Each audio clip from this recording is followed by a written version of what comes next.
आता हे आपले सगळ्यात मोठे माप 42 इंचाचे माप, त्यात कटोरीचे माप पण काढले आणि बाही पण काढली. आता आपल्याला याच्यामध्ये कटिंग करायची. जिथून आपण उंची घेतलेली आहे तिथून हा कट करून घेऊया, कारण आपण बाही पण काढली असल्यामुळे ते व्यवस्थित कट करून घ्यायचे. ही झाली आपली बाही, हिला बाजूला ठेवू.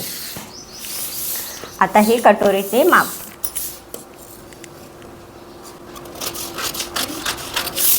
सुरुवातीला साईडने पूर्ण व्यवस्थित मोंढ्याच्या साईडने, मार्जिनच्या साईडने कटिंग व्यवस्थित करून घ्यायची.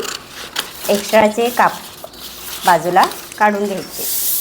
आता आपल्याला हे दोन भाग सेपरेट करायचे, म्हणजे आपला मागचा भाग पण रेडी, पुढचा भाग पण रेडी.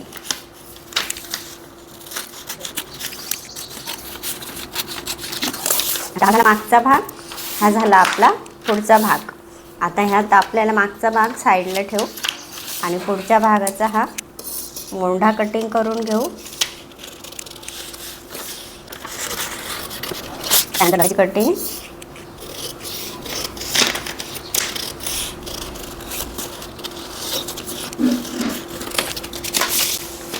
त्यानंतर आपले क्रॉसपट्टी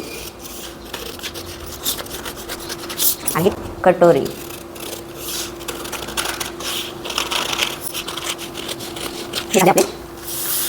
पुढचे भाग.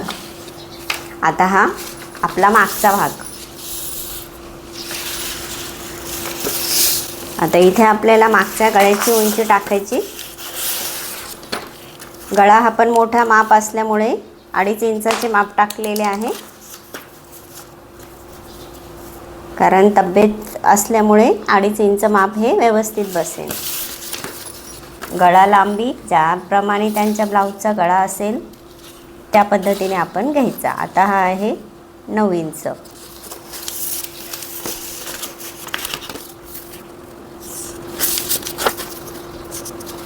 आता इथे आपल्याला आपल्या पद्धतीने गळ्याचा आकार देऊन घ्यायचा.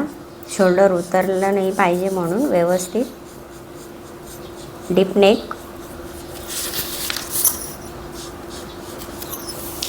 ह्याची कटिंग करून घेऊ.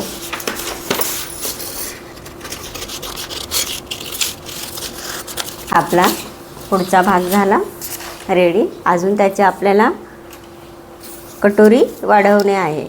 आता आपण आधी बाहीची कटिंग करून घेऊ.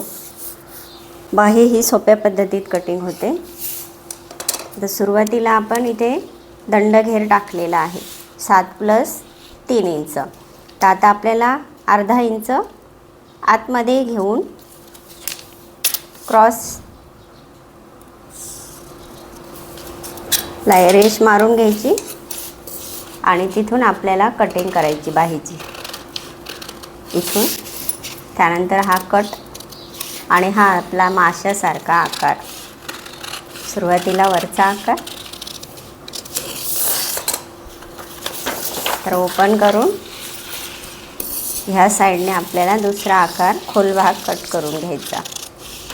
खोलभाग हा व्यवस्थित दिला तर नाहीतर खड्डा होतो ब्लाऊजला.